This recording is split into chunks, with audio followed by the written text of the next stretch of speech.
Mr. Herndon, you're up first. So I'm just answering yes or no. Yes, and if you're a current legislator, did you vote for? Okay, right. So the simple answer is I would vote to get rid of the sales tax on groceries. Amen.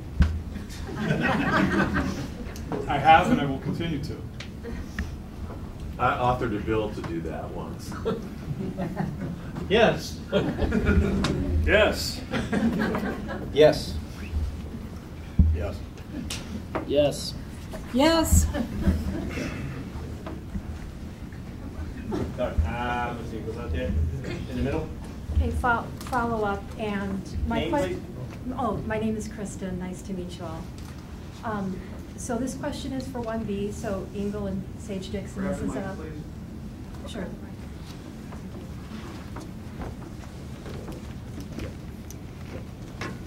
Thank you. My name is Kristen, and this question is for 1B, Engel and Sage Dixon. This is a follow-up to the question from Chris in the back of the room. Dixon, since you are the incumbent, I must use your voting record for the context of the question, or else my question will not make sense. Rep. Dixon voted 27 times against bringing the grocery tax bill back to the floor for repeal altogether. 27 times is quantified and verified by the House Journal. The question for Engel and Sage Dixon, would you vote against bringing the grocery tax repeal back to the floor? Dixon, would you vote for against it again?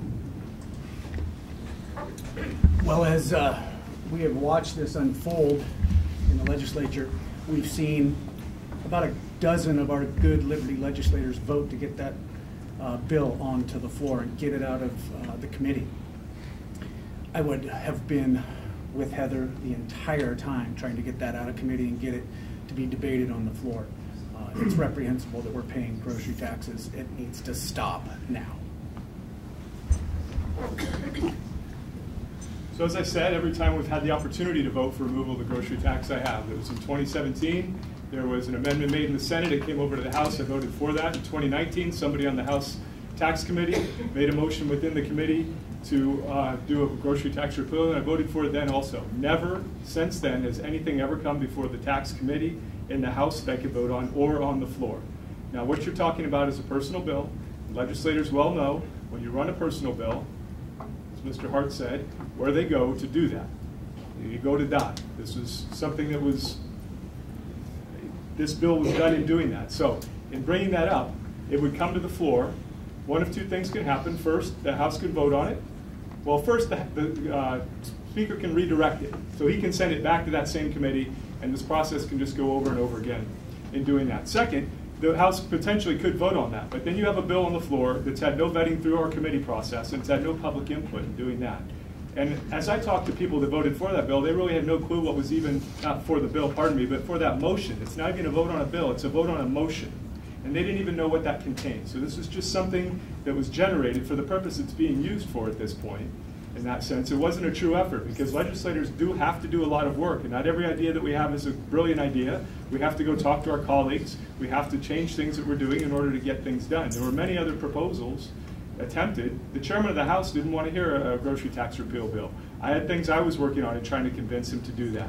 I think it's a good thing to do. I've been a proponent of that since I've started doing that. So what you're repeating and reacting upon is being taken out of context for a specific purpose to make me look bad, others look bad in doing that. 27 times, that same legislator said no was a no, and yet 27 times every day it just became this thing over and over with no change in that little core of people that were in favor of it. So even if I had, it still wouldn't have gone anywhere in doing that. But I will say I am in favor of removing that tax on groceries. I've worked to that end, and when given the opportunity to vote on it, I have voted on it. My name got mentioned. Can I Yes. make a comment?